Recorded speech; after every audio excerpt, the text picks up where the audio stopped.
Hi friends, welcome back to the channel. Welcome if you're new. My name is Abby and this is Type 9 Studio, where I help you start and grow your Etsy shop into a small business. And I am in the midst of that right now myself. I think the main topic for today is going to be overwhelm and burnout, because quite a few of my followers have asked me about that and how I deal with it, and I am currently in that, all of it. So I guess I'll take you through a little bit of my day today. It's exactly 7 p.m. My husband is working night shift today, so I have some time in the evening. I'm a bit more active in the evening. Like if I try to get up in the morning, it just doesn't work, and I end up like sitting on the couch for hours and then starting work really late anyways. So here's what's been going on. I have totally ghosted Type 9 Studio and then also my shop. So cuckoo clock, here it goes. I got a cuckoo clock. It's been set up for about a month, I think, maybe 2 months. And it really helps me stay on track, but I forget about it sometimes, and like I start doing something like this and it goes off and I'm like, oh, okay, I gotta wait. I like the cuckoo clock. I thought that I would be so annoyed and rip it off the wall after like a day or two, but actually it helps. Like if you have ADHD and you haven't tried a cuckoo clock or like an hourly alarm or something, it helps. Because if you're like me and you don't know how much time is passing, and then you like start working on something and then all of a sudden it's like 2 a.m. having an hourly reminder like, hey, it's been an hour, hey, it's been an hour, you're like, oh shoot, I have been sitting here like staring at the wall for an hour, or doing this thing for too long, like this should not have taken me several hours. It just helps me stay on track. And then also, like I said, if I'm sitting there on the couch in the morning and it goes off, I'm like, oh, it's been a while since I've been sitting here. Like I'm pretty sure I've heard the cuckoo clock chime twice, and that means I should probably get up. So I was planning this video, like the next upload on the channel, to be my how I run and manage a small business, or how I started and run my business with both autism and ADHD. The process of writing the script and filming and then trying to edit that video just broke my brain. It's too much. Like it's just too much for me right now to be posting. It was, I don't think, in my best interest in the long run to be known as autistic, you know, because you wouldn't know. Nobody, like literally nobody in my life has ever been like, hey, maybe do you think you might be autistic? Literally not a single soul on the planet has suggested me that I might be autistic. So I hide it pretty well. Kind of need to keep it that way in like self-preservation. So I am not gonna post that video. So there's just so much misconception about it that people, like, I'm afraid they might not take me seriously, or just, I don't know, it was a lot, and it kind of made me reevaluate a lot of things. And also that process of filming that, because during that time I sat down to film that, I sat down to film I think 1 or 2 other videos, and I just noticed that I was getting burnt out on like content creation, because I feel like everybody, regardless of like if you have a mental disorder or not, like you get burnt out if you create content, even just pictures or stuff online. You know, I'm sure 99% of people that watch me on YouTube have a business or are thinking about starting one, and have done some type of content creation, and you know it's really exhausting to do that every day, even if your face isn't in it. But my face is in most things, especially on this channel. I just haven't felt like posting here or on my business page, which is not the best move. So I think I might have mentioned this in a community post and that's it, but I have set a date to reopen my Shopify. So if this is like somehow your first video of mine, I have sold mainly through Etsy for over 2 years. I think I've been on Etsy for like almost 6 years, but I've been full-time for a little over 2 years, primarily on Etsy. I had a Shopify in 2020 for a few months. Opened a Shopify, number one, because I had a lot of local customers at that time. I started making masks, as everyone with the sewing machine did in 2020. I had a lot of local customers, and Etsy does not like it when you don't have a tracking number. And then I would just like put the things in the mailbox for people to come by and pick up, and that didn't really work on Etsy. But then once that was over, I was barely making enough to cover the Shopify fees, because I just had been directing all of my traffic to my Etsy shop, because I wasn't sure, like I I don't say I wasn't sure, but I didn't have time to put things on my Shopify from Etsy just because I was making so many masks. Like I was making 25 to 30 a day sometimes. So I just closed it and I redirected my domain to Etsy. So like I bought the domain through Shopify, then I transferred it to Google Domains, and then I had Google Domains redirect the traffic from that URL to my Etsy shop. So now right now when anybody types in my URL, it will go to my Etsy shop. That way I didn't lose any customers, because like people who had ordered from me before on my website or on my Shopify, if they type that in, it would just be a broken link if I didn't own that URL anymore. So I had it sent over to my Etsy, which I don't know, like as far as SEO, I don't know if that's gonna mess with anything, but I am going to switch that back. So I finally, just to get my butt in gear, I set a date to reopen my Shopify website, and that is gonna be on May 28th, which is, today's the 11th, so less than 10 days. And I have not even reactivated my account. So I'm hoping that some of the settings I had are still in there. I might need to update them because I kind of rushed and put it together the first time. So this week I have been scrambling to start making product and have stuff in stock ready to go. And I have some new product that I need to make and photograph and everything and list on Etsy, and also have the photos put on Shopify. So the past two solid days, like start to finish, the entire day has been cutting fabric. So I got a new fabric cutter. I'll put some, I took some time-lapse footage and I'll put that in here of me like using it. But the fabric cutter helped me so much. Like I would probably still be here cutting the fabric if I didn't have that, because I could only do like 2, maybe 3 layers at a time with my old rotary cutter, but now that I have this electric one, I can do like 15 or 16. So now my room is full of, or my office is full of cut pieces of fabric, and I need to get to sewing those. The plan was to get all that stuff cut, sewn, and then have the photos ready. There is no way in heck that I'm gonna be able to sew everything that I just cut, because it takes longer to sew it than it does to cut it. The plan was to get all that stuff done this week, and then this Friday, today's Wednesday, I wanted to reactivate the Shopify and start working on it on Friday and Saturday. And then in the meantime, like the past few weeks, I've been getting people hyped up, like announcing it on social media and sending emails and everything, announcing the shop opening date. And I actually made these, like when I get orders on Etsy, I used my label printer to make this one. I ran out of labels, but I made a thing on Canva that would print on a shipping label, and then I can just cut them apart and stick them onto my packing slips. That way I didn't have to order new packing slips. I didn't know how many I would need. So I just had a thing that says my shop will be launching on May 28th.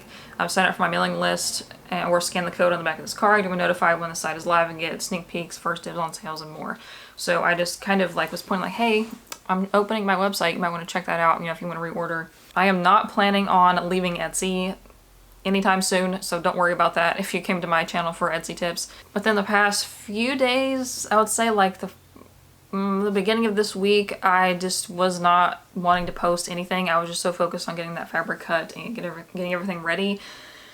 And I need to be posting like every day, and I am growing steadily in followers on my shop's Instagram and TikTok as long as I post regularly. Like I have grown faster than usual by posting reels on Instagram. And then earlier, when was this? Like Saturday or Sunday. I'm just fried right now. Not like from substances, but I'm just mentally, I don't know. I think Friday or Saturday, my husband bought for, like I sent him a picture of this desk that I found on Facebook Marketplace, because I don't like talking to people like that. So I sent it to him, and then he messaged the person and went and picked it up. But it was perfect for what I needed. I needed like a longer desk to put my sewing machines on. Because I hate the table that I had for my sewing machines, and only one fit on it at a time, so I had to move them back and forth. And now I have a desk that has shelves on one side, and then it has a pretty long desk part, and both of my machines fit at the same time. It's awesome. So that old desk now is just kind of being used for like a staging area, and I may use it for my photo backdrop, which I will need to use a lot in the next week or so. I'll show you what that looks like in a minute with the new layout and everything. I had it rearranged or arranged a bit differently, and I had just done it the day before because I got the table, and then I moved some things around, like that big table in the middle of the room. I moved it the other way so I could walk through here easier. And then I was talking to my husband about computers because he built his own computer, then he's been like replacing parts on it recently, and he was like, well, I can use these old parts to make you a computer. And I was like, oh, that'd be cool, but like this desk is so small, like this is a kid's desk, and a PC is not going to fit on there. That's why I have a laptop. And then I thought he was going to come up here to like look at the desk situation, but then somehow, this happens to me a lot, but somehow he ended up coming up here and like doing that, and then I thought he intended to look at the computer and see like if he had room, but then he started like rearranging the desks and stuff in here, how he thought it would be better, and I was like, okay, yeah, we can do that and do that. And then like it was just going too fast for me to comprehend what was going on. And it didn't even like occur to me to be like, wait a minute, stop, what are you doing? Why are you rearranging things? He thought that I wanted him to rearrange the desk, or like the sewing part of the room instead of the computer. And I didn't stop him because I didn't think, well, like I had just done it. I just rearranged it myself, and then he rearranged it again. And then like he just kind of like was pulling cords out and like putting stuff on top of tables, sort of making a mess, but not really, because he had to move stuff out of the way. But why I mentioned autism thing earlier, one of the struggles is change. This is hard for me personally with having autism and ADHD, because autism is like, don't change anything ever. I will lose my crap. If anything changes, it has to be exactly the same. I have to wear the same clothes, eat the same food. Everything has to be in the same place every single time. And then ADHD is like, I don't care. Do whatever. Throw this here. Try something new. Do whatever. And it's like that at the same time, and it's really complicated. But I had just rearranged the room, and I was still like mentally trying to get used to that change. I knew it was a good change because I needed the extra table for my sewing machines, and I was kind of getting used to it. Like I hadn't really used the space yet. Like I hadn't made anything during that time because it was over the weekend. And then when he came up here and like started rearranging stuff, it just kind of like caught me off guard. I don't know how to explain it, but I had a meltdown afterwards. Like he rearranged the stuff, and he was trying to like figure out what cords went where, like for the sewing machines, and like trying to put things away, and I was like, no, that's not where that goes. I'll put it away, just don't touch it. And then he just kind of like left and went to do his own thing, and then I was just sitting there in the floor like, wait a minute, he just moved this whole room and I just did it, and I wasn't used to it yet. And then I sat there on the floor and I started crying. I didn't know why, like logically, like I was looking around the room and I was like, yeah, this looks like a lot better, like a more functional space for me to work in. But I don't know why I was so upset about it. And then I was like, you know what, I can't sit here. I have so much work to do with this shop launch and everything. I need to get moving. That's why I rearranged the room in the first place, so I could work better. And then this is going to be even better than that. So I was like, okay, I'll just get up, I'll plug the machines back in, get everything arranged and put where it needs to go. And I just kind of like calmed myself down a little bit, kind of stopped crying, and then I went to like, I would put like one thing away, like I would move one basket and then start crying again.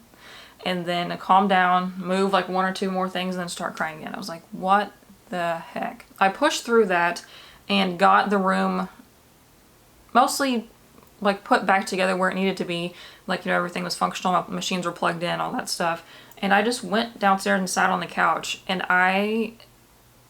this is extremely unusual. Like, I know I'm like having a meltdown when this happens, but I sat there and I was on the couch. I did not turn on the TV. I did not even look at my phone. I didn't know what time it was. I only knew time was passing because of the freaking cuckoo clock. And I sat there, like the clock chimed for three times. And then like once I started to snap out of it, it chimed again. So I was sitting there for over 3 hours, just kind of staring at the wall, not doing anything, like sat in the same spot for 3 hours. Like kind of in the middle of that, my husband came in because he was like playing a video game or something, and he came in the living room and was like, what are you doing? Like, why are you sitting? And then I was noticeably upset, I guess, and then he was like, well, we can put it back, like we can put the stuff back, it's not a problem. And I was like, no, I don't think that's gonna help. It's just gonna make it worse, because I've already started the process of like trying to get used to it, and if you change it again, forget it. So just the rest of that day, like I had planned on getting started cutting stuff. I was like, no, the rest of that day I just did not do anything. But I was sitting there just kind of trying to figure out why I was so upset. Felt like such a failure. Like in the back of my mind, I felt that for a while because my sales have been really bad the past several months, and like I know why, and like I can do some things to fix it. That's why I'm trying to open the Shopify and like redirect traffic to that, so I make more profit off of it and I can do more things. And I just like, it's my fault that things aren't going right and that I am not able to contribute as much as I need to like the finances, and I have debt to pay off and I can't do that. But the problem is I have a need to have everything in place before I start doing something. Most of the time. But if like the ADHD part kicks in, I can just jump into something. In this situation, I have to have all my ducks in a row, if you will, and have everything done in a certain way before I can start like reopening the shop. So my first order of business was to get all this fabric cut, because most of it is new, and get it all cut and sewn and everything, and have actual product to ship, and then start building the Shopify and everything, because I felt like the product was more important, because I need the photos of these products to be able to put on the Shopify. That's kind of important. And then I felt like me sitting there and having a meltdown for 3 hours while I could have been working just made it even worse, because that's 3 hours that I could have been, cutting something or sewing something. But the problem is not that I need to take more breaks, because I take more break. Like I don't work that much at all. Like I don't sit up here all day every day like I used to. I don't know. Even a minor change to like my routine or how something is set up or how something works, like the arrangement of this room, while it's gonna help me work better, it just would throw me off. And I was mad about this. This is my ironing board right here. I was mad about this because the way I had the room laid out, like when I rearranged it myself the first time, I had this like on its own wall over there. Nothing around it, nothing in front of it, like it is now. And that was great, because this ironing board is always in the way. It was in front of the shelves that are next to me right here, and I couldn't get to the fabric that's on those shelves because this was in the way. But then I didn't want to put this ironing boards fold up. I didn't want to fold it up because I use it every day and I would have to open and close it every day. And and he wasn't getting that I did not, or I refuse to fold up this ironing board every day, if at all, because I use it every day. That's like, if you work on a computer and you have to put your keyboard and mouse away every day and then get them back out. Like, that's pointless. Just leave them out. With the current layout and how he rearranged it, there is nowhere for this to go. I know somebody might be like, well, just get a different ironing board or get like a smaller one or something, but I shouldn't have to do that, because I've used this one, it works fine. I don't need to buy another one, and I need to use the whole thing most of the time because I need the space to I need the space for a pile of whatever I'm ironing, and then a place to iron it on, and then a place to put it when it's done, and then a place to set the iron, so I need it to be big. But this is a constant thing, not just the ironing board, but having this one little thing that I get stuck on and I cannot move forward until I figure out how to fix or what to do with that one little thing. So I've tried apps, I use a planner every day just to kind of keep me on track and mark off things as I do them.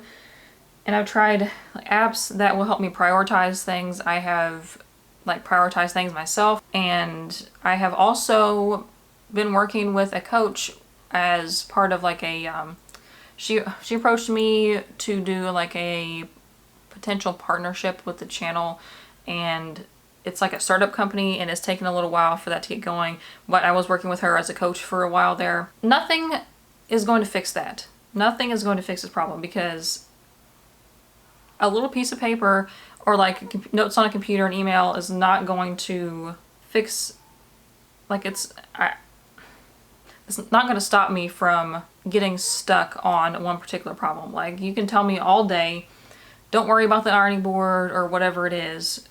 It's just not, that's not how it works. It's like if you have, like you're trying to, say you're trying to work, you're trying to take a test at school or something, and there's a gnat flying around you. And then you're, you know, getting distracted and the teacher or your boss is like, just don't worry about that. Just focus on what you're doing. But you're like, but there's a gnat in front of my face. And they're like, don't worry about it. Don't, you know, just do this, just do the homework or do the test or do the work assignment, whatever, and don't worry about that. But you're like, but there's a gnat in my face. Like, that's how it feels all the time. Then in my situation, I don't even have someone telling me, like yeah, the coaching thing and then my to-do list or whatever, I don't have anybody telling me exactly what to do or when to do it, and if I don't have any penalty for not listening. I am my own boss, nobody can fire me, I'm not gonna get disciplined. This could apply to like anyone as well, I think. Like it's not entirely like related to autism and or ADHD having these kind of problems. Like I know a lot of people who are neurotypical or don't have a mental disorder that have the same thing, like they will get stuck on a minor detail, but it's not quite to the extent of getting frustrated to the point of actual tears and then, you know, having a meltdown and sitting in silence staring at the wall for 3 hours straight. But just telling you guys all of this to let you know that, you know, if you're struggling, like being burned out or feeling like what you're doing isn't working or that you're not working hard enough, I get it. And what you see of like being successful or whatever, like I try my very best, and a few of you have commented on it and I appreciate that, but I try my very best to be authentic and not just show you the good parts or like the successful parts of running a business. And it has taken a lot of time and energy, mostly time, to figure out how things work best for me or how I work best. And it is exhausting to constantly be having to post on social media and just engaging with people and trying to get traction for your business. Like I mentioned earlier, my accounts are growing pretty steadily right now. Like even this channel, I haven't posted in at least a couple weeks, but I am still getting, like I'm getting more subscribers now that I'm not posting than I was when I posted like twice a week regularly. So I don't understand why that is, and it kind of makes me not like on one hand it kind of makes me not want to post, but then I'm like, well, people are gonna run out of stuff to watch, maybe unsubscribe, so I should post something. And I'll even try, like one of the things that I've learned helps me with that in particular is doing my makeup every day, which I know if you're not of the makeup wearing type, that's, you know, but just something like getting up and doing your hair, putting on like decent clothes, even though, hello, I'm in a band shirt, but I put on makeup and I'm more likely to want to film if I have makeup on, just because I feel ready and presentable. And even though I don't need to wear makeup, I do. It used to be like I had a channel for makeup on YouTube and it was something I was really interested in. I really like doing my makeup and like learning about new products and new techniques of how to do things, even though again with the autism thing I like doing the same thing over and over again, so I usually do it the exact same way every day. Just like change up the colors a little bit. But even then, over the past few days, like doing the makeup hasn't helped.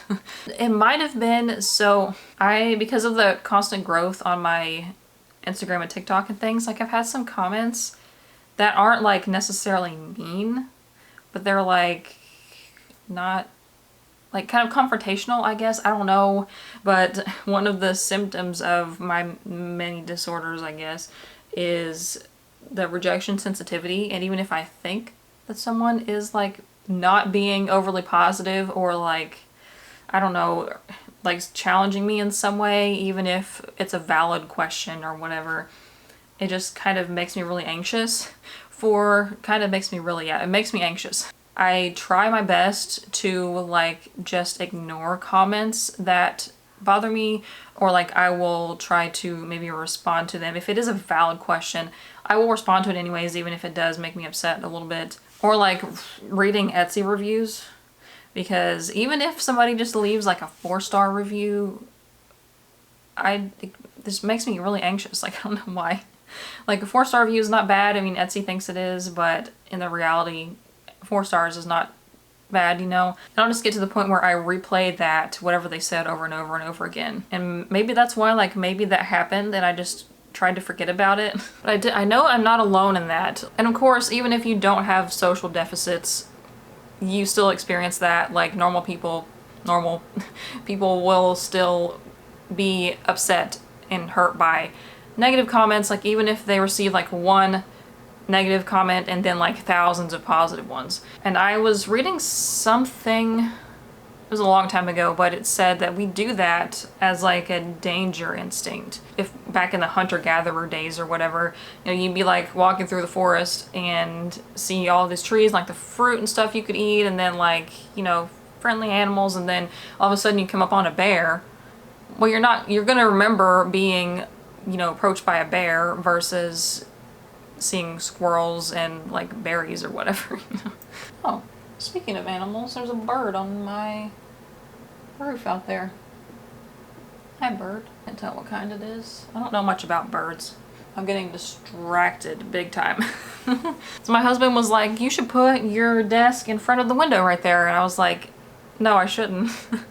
That is like cardinal sin, or one of the cardinal sins of having ADHD, is putting your desk in front of a window, because you will not get anything done at all. Like, it's hard enough for me right now with it like perpendicular to the window, because if like there's something making noise out there, or like that bird for instance, I will look. Another thing that I was mentioning in that video that I am not going to post now was the problem of motivation. So humans are motivated by one of many things. It's like a handful.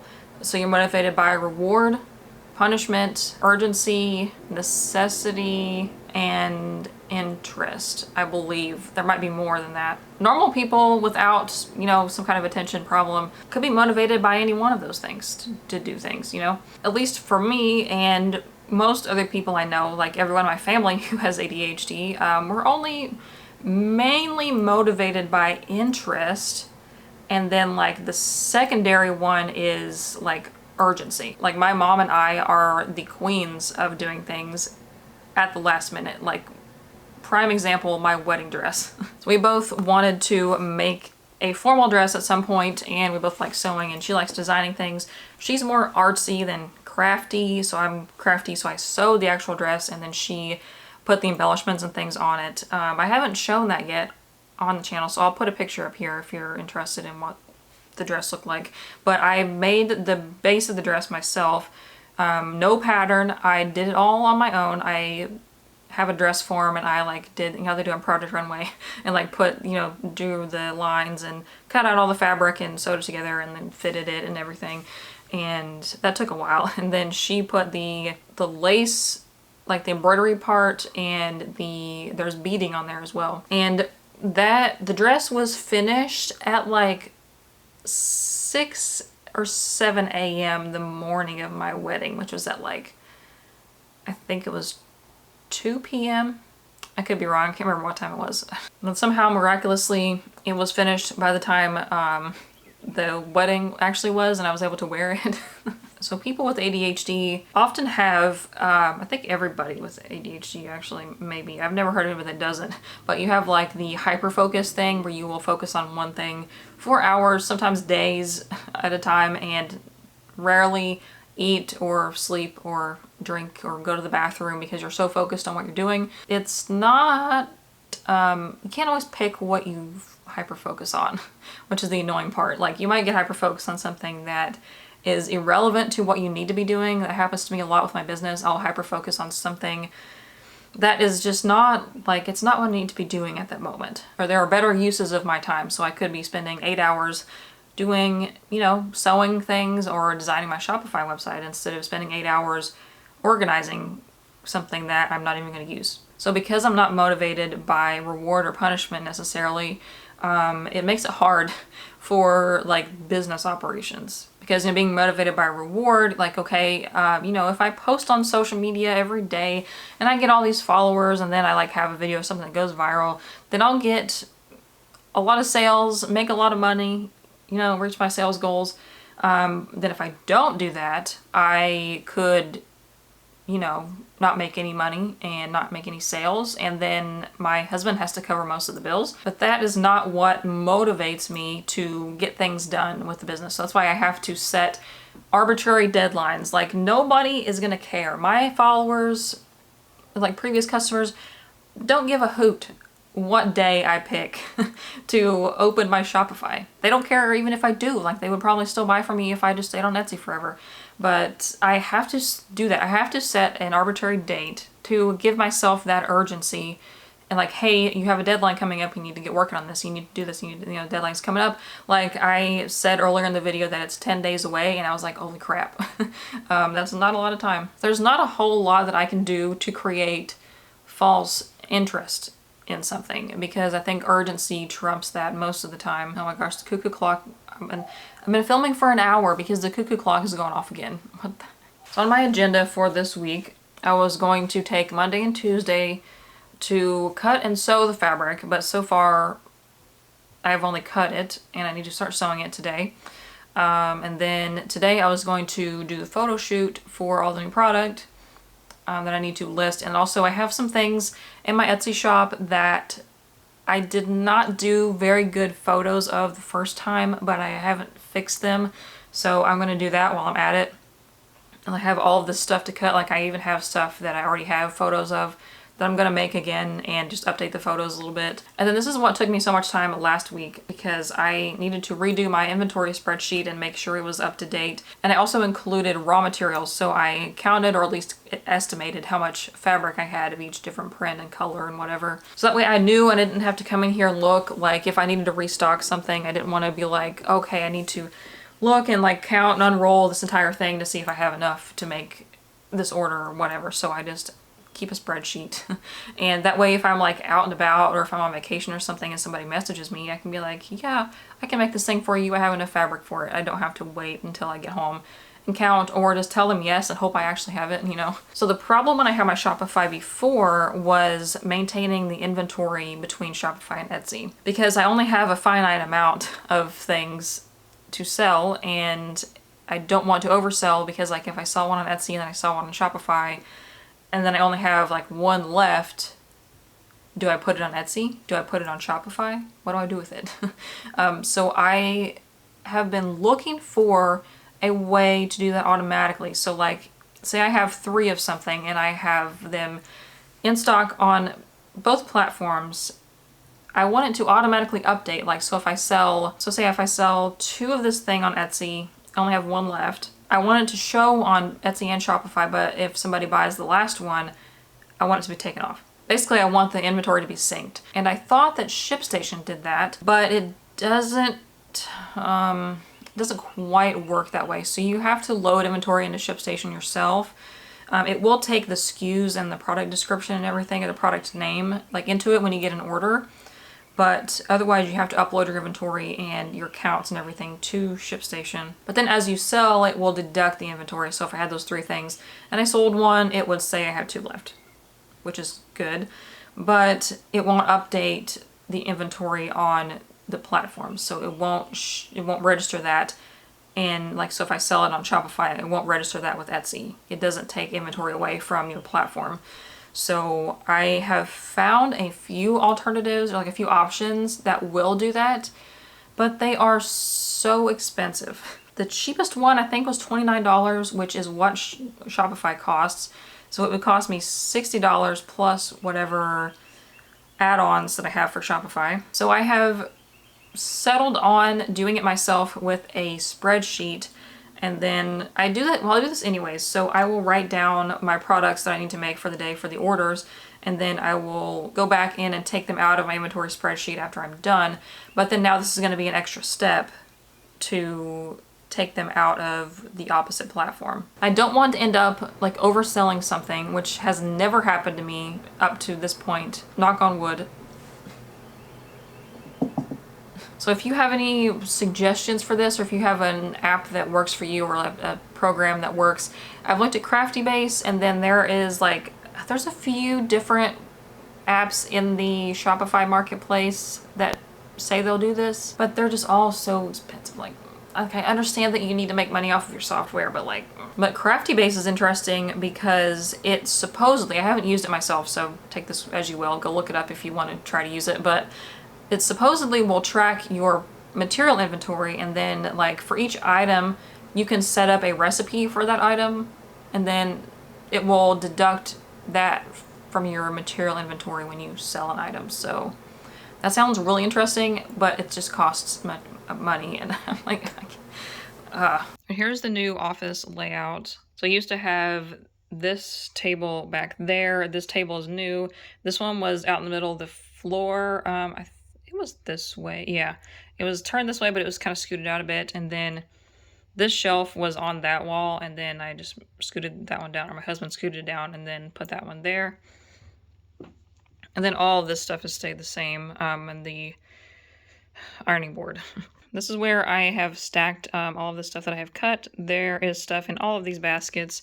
Well, not all of those, like most of, like a few on the top there, that I need to sew still. And my sewing machines fit right there. I can use them both without having to move them very much. And I have not really organized these little cubby shelves yet. And then these boards, I made those just recently. So this is foam board that I got at the dollar store. And then I found some contact paper on Amazon and put that brick on one, and then this gray on another, and then they're just white on the back if I want to use that. I used to take photos at my mom's house, and she had a really nice backsplash in the kitchen, and I used that for my backdrop, but I don't live there anymore, and my kitchen is pretty bare, like just, linoleum countertop and the plain wall, no cool backsplash, so I'm going to use that instead. And I found these clips on Amazon as well. They are backdrop clip things, but they hold it upright. I guess I could just lean it against the wall if I needed to, but I'll try these. This is like most of the aftermath. I've cleaned up a lot of it, of cutting fabric, so there's like the bags that came in, the camera where I was just filming, then piles of fabric right there, and then I redid some of this as well. I had this a little bit here. Those are mask fabric pieces that I had organized when I sold a bunch of masks, and I have sold out of some of them. So I've condensed that and then put my scrunchies and some other prints of things there. So they're all laid out, and I can just grab ones that I need to make, which is a lot easier than I just had them kind of piled in one of these bins, and I'd have to dig through and find the ones I wanted. And then down there is just where I have that fabric cutter for now. It's going to stay there. I keep it unplugged and, out of reach of myself because I don't have any children or pets here, so it's fine being in arm's reach. Then I kind of sort of reorganized the fabric shelf, but there's only so much I could do with that, and I need to fix it up a little bit right there, but I think it's fine for now. I don't have to cut anything else, hopefully for a while. And this fan has been off, so my husband got me this fan to exhaust air out, because this room is always so much hotter than the rest of the house because it's upstairs and I have all the other rooms closed off, and we lived in Georgia, so it's been pretty hot.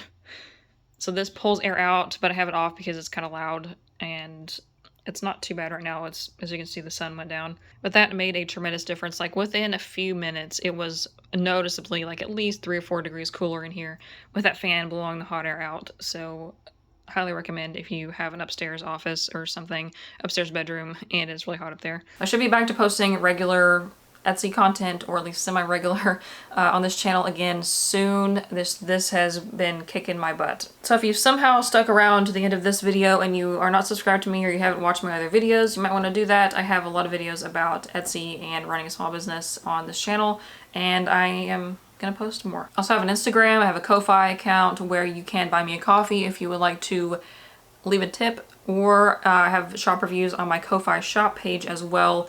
Link to all of that is in the description. I also have an email list.